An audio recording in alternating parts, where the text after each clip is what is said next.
Hey everyone, so I was not expecting to be doing this video at 4:30 in the morning, but Blake Lively has just filed a motion to recover her costs and attorney's fees from Jed Wallace over on the Texas docket. So we're going to go and look through that now, once we get past all this. Okay. Defendant Blake Lively respectfully submits this motion for attorney's fees pursuant to Federal Rules of Civil Procedure 54D, Local Rule CB 54, and California Civil Code Section 47.1. God, is she still pursuing 47.1? Pursuant to Local Rule CB 7G and CB 54, undersigned counsel certifies that defendant's counsel conferred with plaintiff's counsel for the purpose of resolving all disputed issues relating to attorney's fees prior to making this application, but we were unable to resolve the dispute by agreement because plaintiffs are opposed to the relief requested in this motion. I bet they are. I hope Jed Wallace files to recover attorney's fees in New York.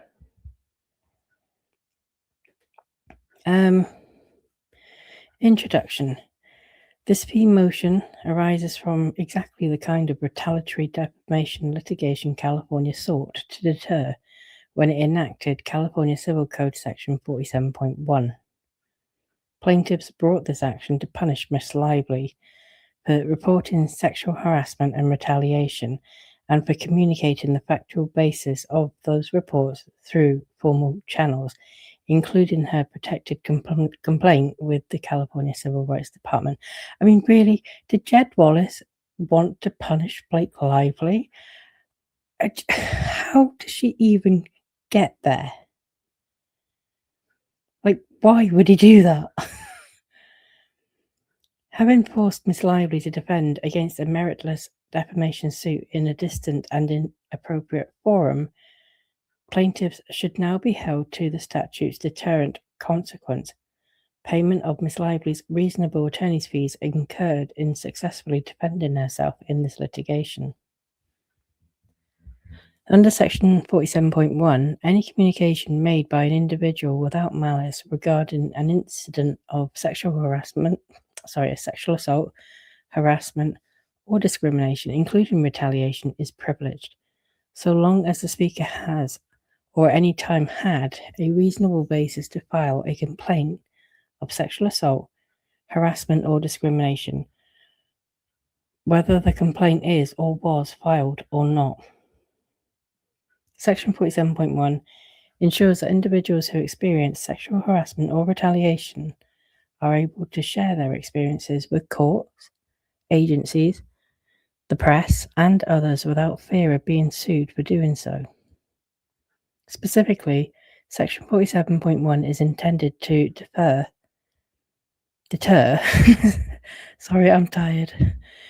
It's intended to deter frivolous claims that force survivors to defend against a long and expensive retaliatory defamation lawsuit by imposing significant remedies for successful defendants in defamation claims. God, this is fucking ridiculous. Consistent with Section 47.1's stated purpose, the court should act promptly to remedy the substantial harm Miss Lively has incurred. Plaintiff's suit falls squarely within the Section 47.1's text and purpose. The alleged defamatory statements that formed the basis of the plaintiff's lawsuit meet all the elements of privileged statements under that section. Moreover, because Section 47.1 is designed to protect victims from the burden of retaliatory litigation itself, its remedies do not depend on a merits adjudication of the defamation claims. Rather, the statute requires only that the defendant successfully defend against the action. Miss Lively did just that. She therefore qualifies as a prevailing defendant under Section 47.1 and is entitled to a fee award. Okay, background. I feel like I'm going to get annoyed for this, so I'm going to apologize in advance. You're probably going to get annoyed too. Tell me all about it in the comments. Okay, Plaintiffs are retained to execute a retaliatory smear campaign against Miss Lively following reports of sexual harassment on the set of It Ends With Us. As set forth in Miss Lively's motion to dismiss, Miss Lively reported sexual harassment and misconduct by her director and co-star Justin Baldoni and Wayfarer Studios, CEO Jamie Heath, on the set of It Ends With Us. Wayfarer ultimately agreed to a contract with Miss Lively containing 17 specific protections to ensure a safe set, with a prohibition on retaliation against Miss Lively for raising concerns or requesting safeguards. Nevertheless, as promotional events for the film began in the summer of 2024, Baldoni became concerned that Miss Lively would speak publicly about the on-set misconduct and engaged the help of crisis management expert Melissa Nathan, her company TAG, and others to ruin Miss Lively's reputation in retaliation for speaking up. As part of those efforts, Wayfarer engaged plaintiffs Jed Wallace and Street Relations Inc. about assisting it in social digital mitigation and remediation regarding Wayfarer Studios. Wallace is the owner and founder of Street, which describes itself as a crisis mitigation firm, primarily helping families and individuals who find themselves unjustly attacked, extorted, doxed, swatted, scammed, or needing help navigating their most frightening situations. Street was incorporated in California in 2008 and converted to a Texas corporation on February 6, 2025, after this lawsuit was filed. The address of the California law firm of Brian Friedman, counsel for Baldoni, is listed as both the organizer of the corporation and as Street's California agent for process. Ms. Lively files a protected CRD complaint reporting sexual harassment and retaliation in California.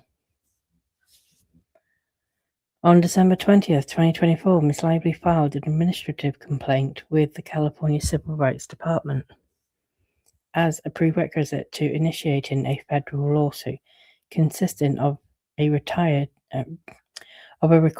intake form and an attached complaint in the form of a federal pleading. The CRD form identified Ms. Lively as the complainant and named 10 respondents alleging violations of California's FEHA and Title VII of the Civil Rights Act of 1964, including sexual harassment, retaliation, failure to investigate, prevent and or remedy harassment, and aiding and abetting harassment and retaliation. The attached CRD complaint detailed the on-set harassment and described the retaliatory campaign launched after production in the summer of 2024, relying heavily on statements from text message communications among the respondents. Wallace is referenced throughout portions of the attached CRD complaint relating to the retaliatory campaign. Referenced, but none of his messages were in that. The attached CRD complaint describes TAG's August 2nd, 2024 scenario planning document proposing manipulation strategies to get ahead of Ms. Lively's grievances if she came forward publicly, including by pushing that she had a less than favorable reputation, planting stories about the weaponization of feminism, and misleadingly blaming Ms. Lively for production members' job losses. You did. You got that. She got that first assistant director. The first AD. She got that poor woman fired. How is it misleading? See, I told you what she puts on the Texas docket is different because Jed Wallace can't challenge it. He wasn't there.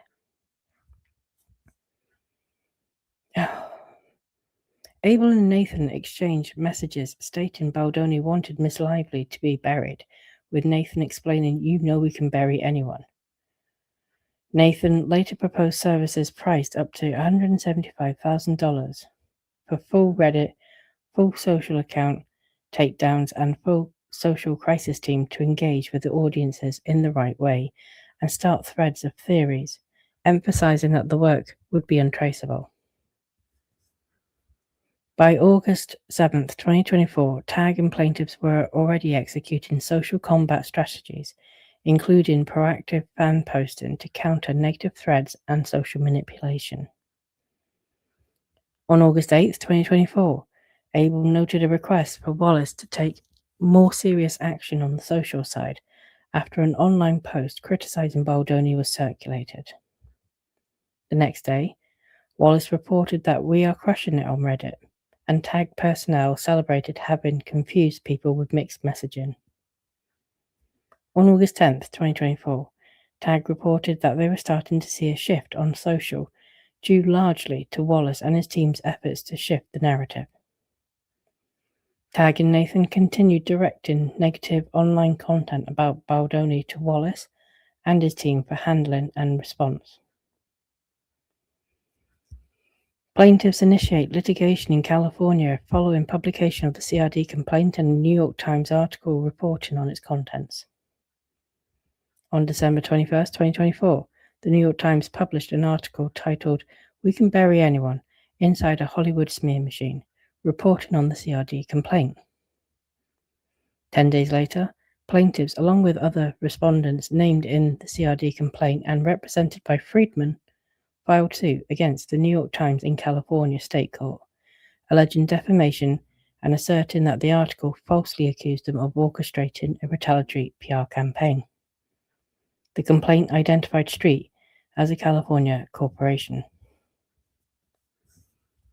The same day plaintiffs filed suit in California, Ms. Lively filed her complaint in the Southern District of New York, which was nearly identical in substance to the CRD complaint, and asserted federal and California state law claims against Wayfarer Studios, Baldoni, Heath, Sauerets, It Ends With Us Movie, Nathan, TAG, and Abel.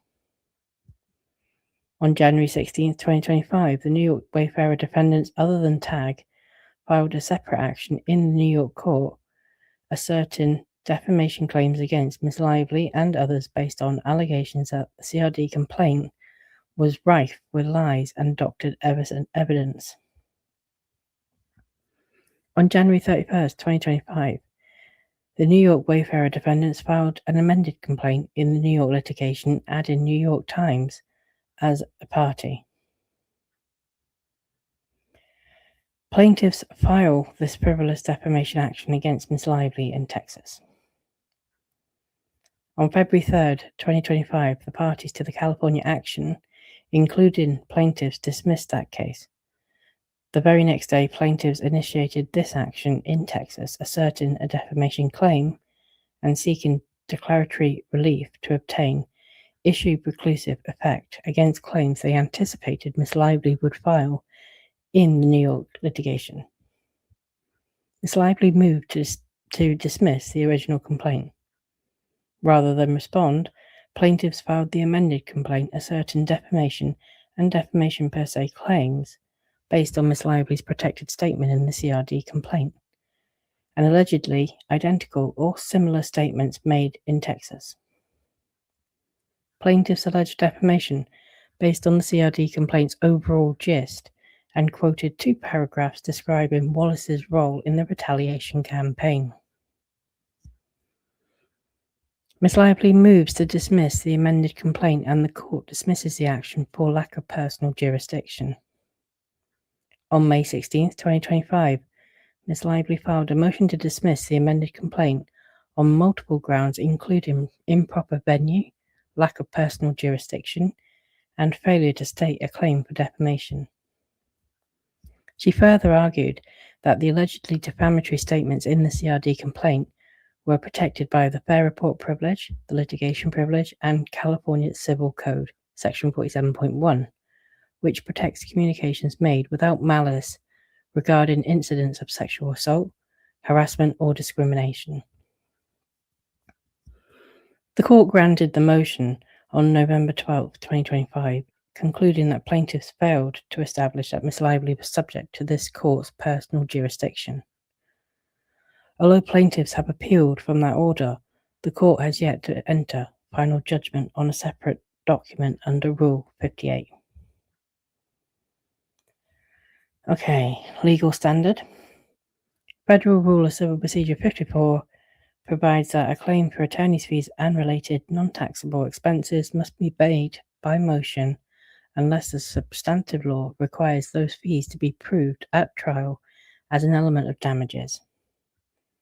The court may decide issues of liability for fees before receiving submissions on the value of services. Okay, so argument. Ms. Lively is entitled to an award of reasonable attorney's fees and costs under California Civil Code Section 47.1b for successfully defending herself in this action. Section 47.1b applies to Ms. Lively's claim for costs and fees. Section 47.1 creates a substantive privilege to defamation that applies here because the award of attorney's fees in a diversity case depends on the law of the state, whose rules govern the substantive claims, and here that is California law. Federal courts sitting in diversity apply the choice of law principles of the forum state.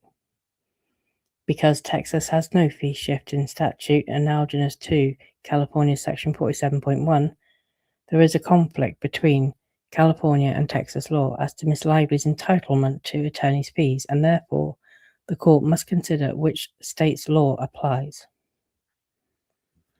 Under Texas choice of law principles, the court must apply the second restatement's most significant relationship test to determine the applicable law. Specifically, in defamation cases, Texas courts apply factors listed in Section 145 of the second restatement. 1. Where the injury occurred. 2. Where the torturous conduct occurred, none of which, by the way, happened in California. 3. Where the parties reside. Jed Wallace doesn't reside in California. Are domiciled, are incorporated, and conduct business. And 4. Where the relationship between the parties is centered. Again, so none of those actually apply to California.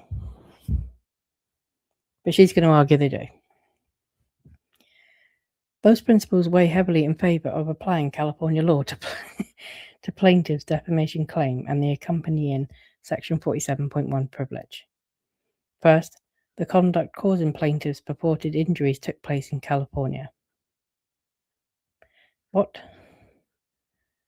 The basis of plaintiff's defamation claim was Ms. Lively's filing of the CRD complaint in California. Second, at the time of that conduct and at the time this action was filed, Street was incorporated in California, and Wallace conducted his business through Street, a California corporation. Meanwhile, Ms. Lively is and was domiciled in New York, not Texas. Third, to the extent the parties have a relationship at all, that relationship was centered in California, because that is the place Ms. Lively sought relief for the conduct that plaintiffs had engaged in through a California corporation. Wallace's sworn declaration in the New York litigation confirms that for purposes of his work on the Lively matter, he was doing business and providing his services to individuals in California, and that is where he considered the impact of his work to be located. As in Nix, the only connection to Texas is that the plaintiff, and here only one of the plaintiffs, Jed Wallace, was residing in Texas at the time the allegedly defamatory statement was made. But that does not outweigh all the other factors favoring applying the law of the state toward which the other Section 145 factors point. Here, California. Further, as in Nix, where the plaintiff alleged a generalized injury that spans the entire country and does not connect to Texas specifically, plaintiffs allege an injury based upon the alleged spread of the challenge statements around the world, without any specific allegations that connect to Texas specifically, aside from one of the plaintiff's mere residence in Texas, which Nix holds is insufficient. Accordingly, under Section 145 of the Restatement and Fifth Circuit precedent, California law must apply to the underlying claims and, in turn, to the award of attorney's fees. That conclusion is strengthened by looking to the general choice of law principles in Section 6 of the Second Restatement.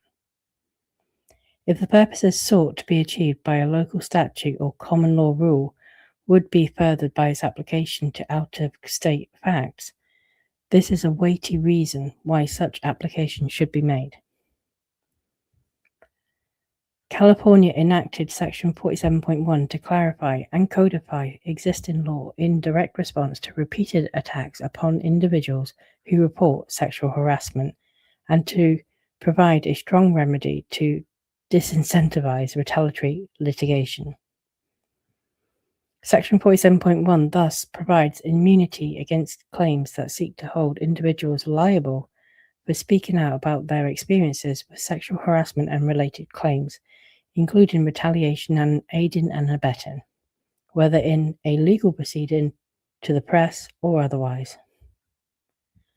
Those purposes are clearly furthered by applying Section 47.1 to this case, which sought to hold Ms. Lively liable for doing just that. This is an additional weighty reason why Section 47.1 should apply in this case. She's going for the treble damages. Oh my God, I can't stand this woman. Ms. Lively's allegedly defamatory statements are privileged under Section 47.1.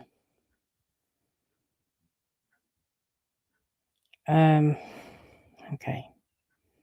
The challenge statements are privileged under Section 47.1. A communication is privileged under Section 47.1 when it is 1. Regarding an incident of sexual assault, harassment, or discrimination, 2.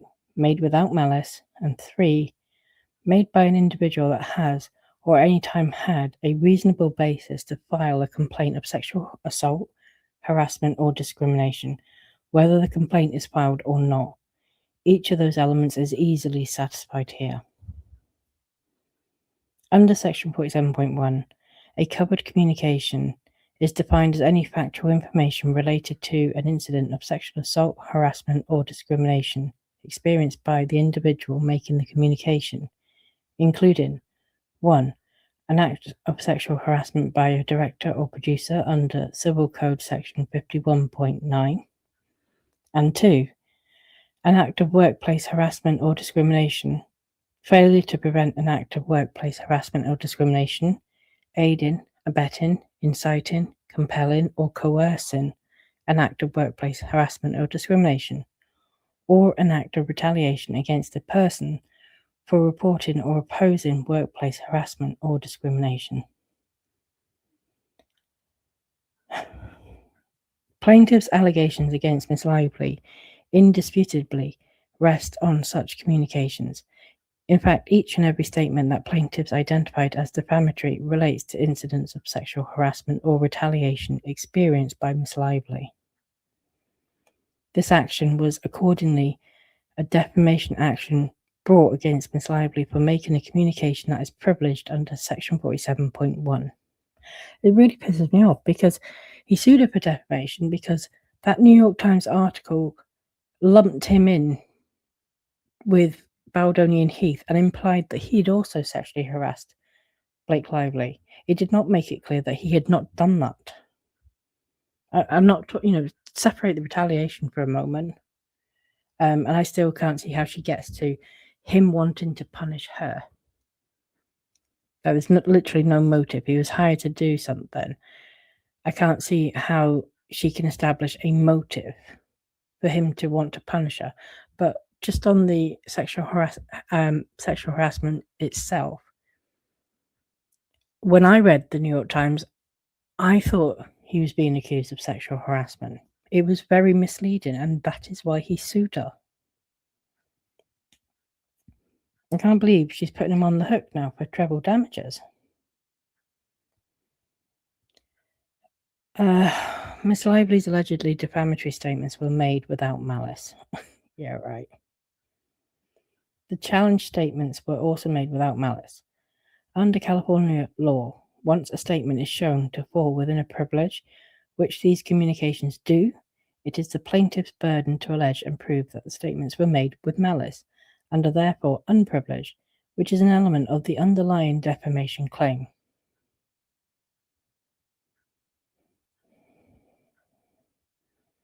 Plaintiffs have not carried their burden to demonstrate malice. Because plaintiffs could not even establish personal jurisdiction over Miss Lively, it necessarily follows that they failed to carry their burden to demonstrate that the challenge statements were made with malice. For purposes of the Section 47.1 privilege analysis, therefore, Miss Lively's statements were made without malice and therefore covered by the privilege.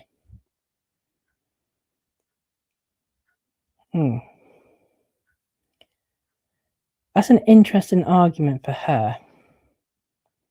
What she's saying is jurisdiction didn't apply, or, Jed Wallace couldn't kind of make me meet the legal threshold, i.e., there was no personal jurisdiction in this case. So therefore, automatically, that it is deemed that she made her statements without malice. Now, if we turn that on its head a little bit, her sexual harassment claims were thrown out because of extraterritoriality and her employment status, i.e., she was an independent contractor. So they also did not meet a legal standard. Not a technicality. When people bring a claim, they have to, they have to be able to show, they have the burden of showing that the law applies, and Lively did not do that. Much like she's saying Jed Wallace did not do that. So does that mean then that by Lively's logic here, that there was no sexual harassment? Because that's the equivalent argument she's making here. Well, because you did not get because the law didn't apply in terms of the personal jurisdiction. I should not be doing this at 5 a.m. Because the law did not apply because of the personal jurisdiction element. Therefore, my statements could not have been made without malice. With malice.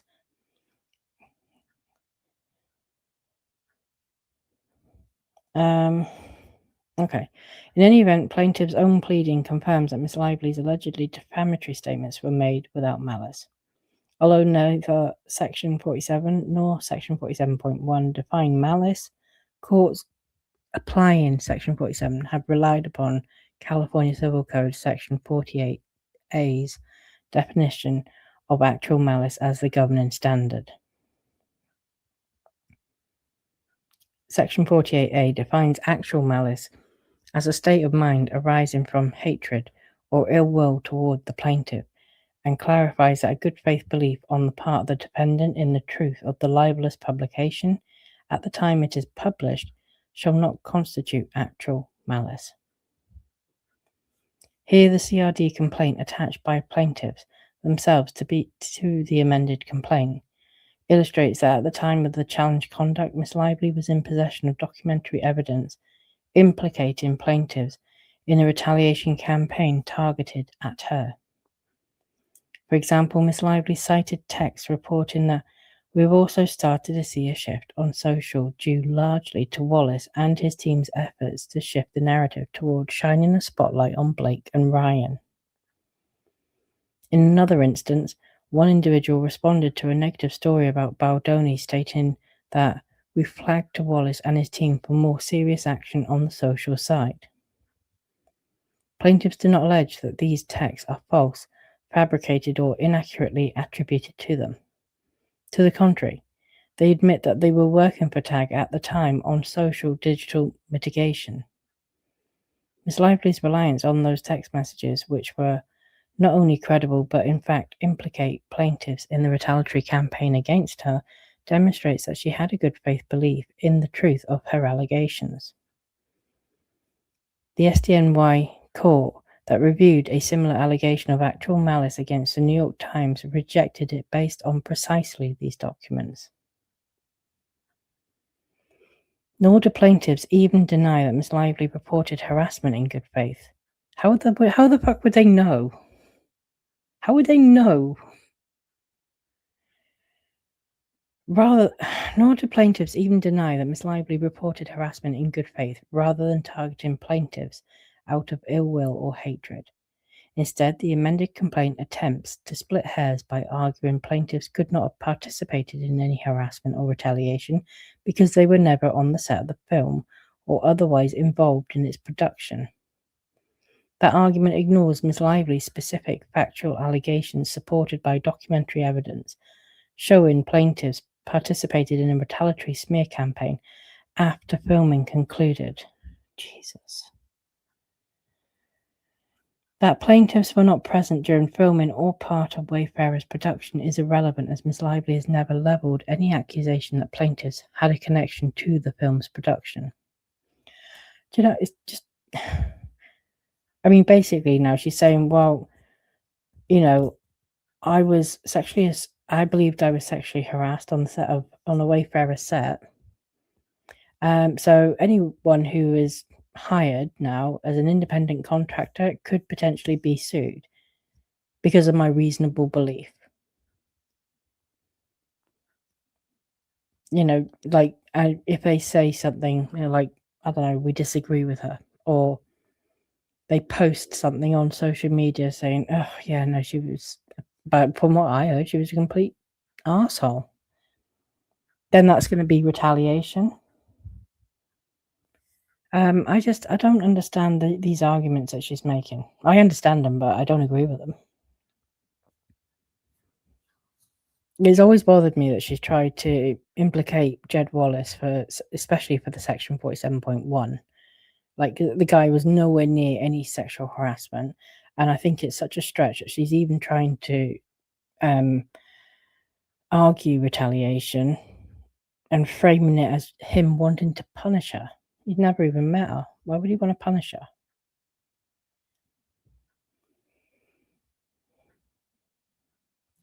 Okay, weaker still.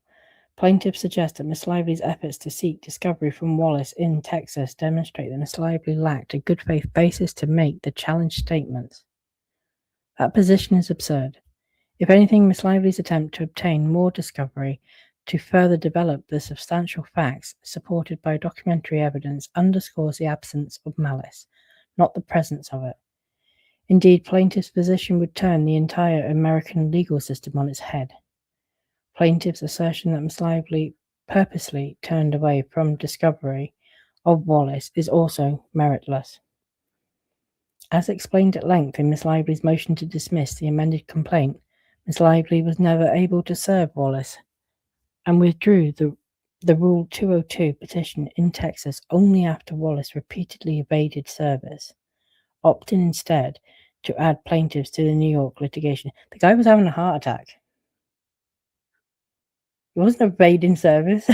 He was, like, seriously ill. At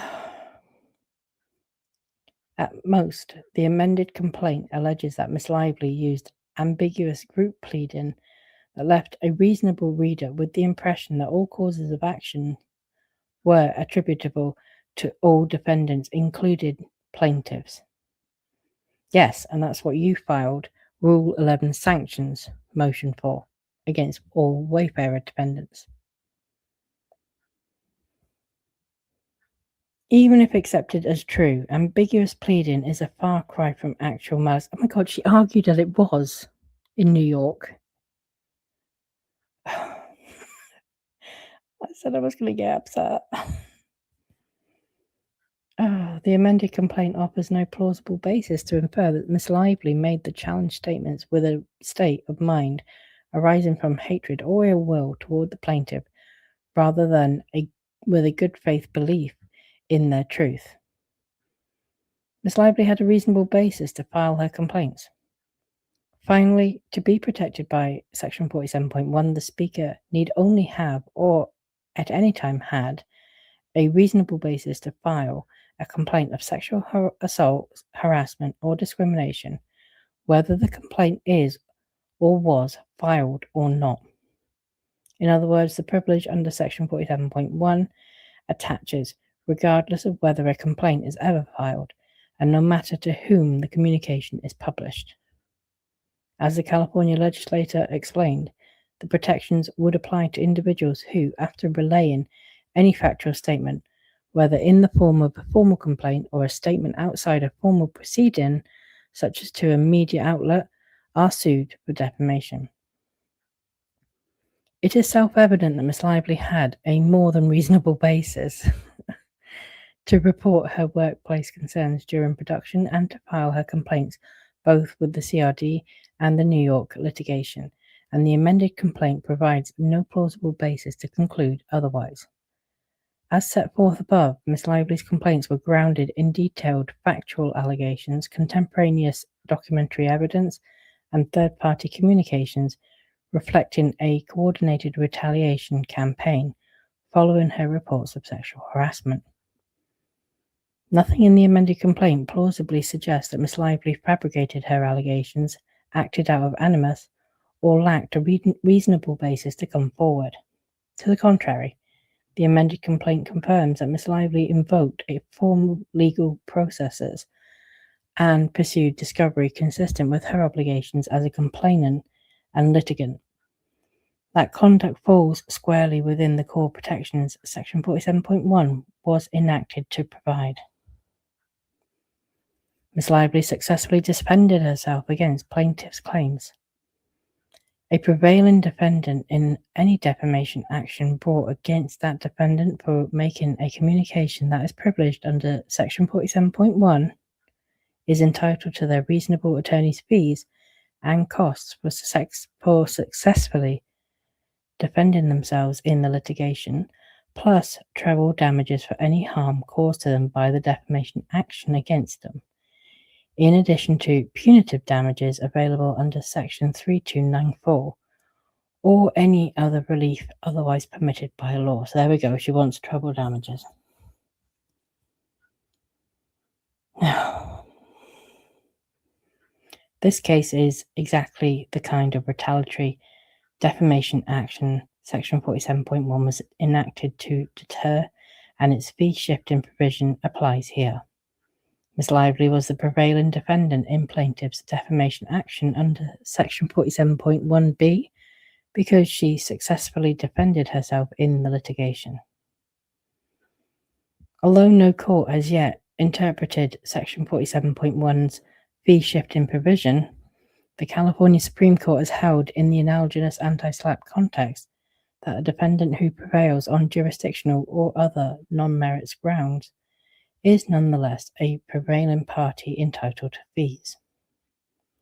In Barry, the plaintiff argued that a defendant cannot prevail under Code of Civil Procedure Section 425.16 unless it obtained a favorable judgment on the merits. The court rejected that argument outright, holding that a defendant that successfully moves to strike a plaintiff's cause of action, whether on merits or non-merits grounds, has prevailed on the motion and therefore is entitled to attorney's fees and costs. The court emphasized that this interpretation serves as the core purpose of fee shifting, compensating defendants for the burden of defending against litigation designed to chill protected conduct. That reasoning applies here with equal force. Federal courts interpreting similar fee-shifting statutes agree.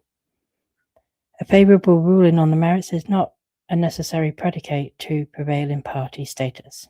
Courts routinely award fees where defendants obtain dismissal on jurisdictional or other threshold grounds. Finally, Section 47.1's text independently compels the same result. It provides that a prevailing defendant in any defamation action brought against that defendant for making a communication that is privileged under this section shall be entitled to their reasonable attorney's fees and costs for successfully defending themselves in the litigation. The statute only requires a successful defense. Interpreting it to require anything more, like a successful merits defense, would gut Section 47.1 by allowing plaintiffs to file retaliatory defamation suits, force defendants to incur substantial legal expense, and then avoid fee liability simply because the case was dismissed at the jurisdictional threshold. Perversely, such an interpretation would reward plaintiffs who chose a more burdensome forum, i.e. one where the defendant is not at home or has not established sufficient case-related contacts in which to file their retaliatory litigation. California law does not permit that result, and neither should this court. Miss Lively is entitled to recover her reasonable attorney's fees and costs under Section 47.1b. And then we've got a Rule 54D2B3 statement. Pursuant to Federal Rule of Civil Procedure 54D2B3, Miss Lively estimates the amount of attorney's fees sought in connection with the dismissal motion and related filings at approximately $800,000, not including the fees incurred in connection with preparing and litigating this motion, to which Miss Lively is also entitled. Conclusion. For the foregoing reasons, the court should grant Miss Lively's motion for attorney's fees and costs under Section 47.1 and set a schedule for determining any disputed factual issues relating to the fee awards pursuant to Rule 54D2C, including the amount of costs and fees to which Miss Lively is entitled. And when she says $800,000, that is just the attorney's fees. That is not the costs. That is not the treble damages. That's not punitive damages. That's just the attorney's fees. And as it says there, it does not include the preparation and filing of this motion. Do you know what I find staggering? Is you have a law designed to protect people in California that is currently up for first impression in a court in New York and now in a court in Texas. Like, it's not going to be decided for the first time in California. And I think this one will be dealt with before Lyman gets to the New York one. And I think this one has got more chance of success to some regard. I mean, unless this judge wants to and can kick it to the curb, because I know Lyman, I really think he does not want to be, the judge to weigh in for the first time on Section 47.1.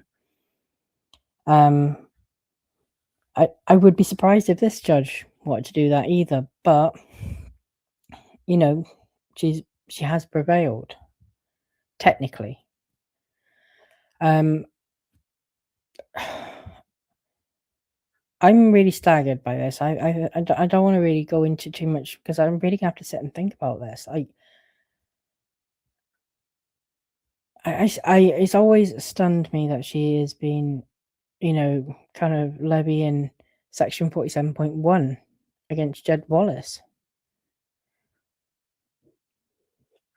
Yeah, I need to go and think about it. And to be honest, I need to go to sleep because I haven't been asleep.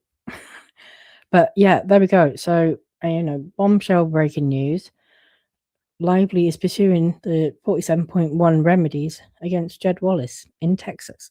So the only good thing, in my opinion, coming out of this, and it's not even worth it, is, I'll get to read some filings from Chip Babcock, who is he's my hero. I love him. But yeah, I'm really pissed off with Lively over this shit. All right, guys. Let me know what you think in the comments. I'm sure everyone will have plenty to say. And as always, if you do have questions, put them in the comments because I will have to go back because this is Texas. This is a Texas court, and it hasn't been firmly proven. Like it's not been ruled that California law applies. So far the only rule in here is that Texas law has no jurisdiction, no personal jurisdiction over Lively, but they haven't actually said that California law applies either. And to be honest, I was expecting her to have refiled and tried California. But let me know what you think. Refiled from the New York dismissal where Jed Wallace was dismissed successfully from her lawsuit. I was half expecting her to have already refiled in California by now, but she hasn't.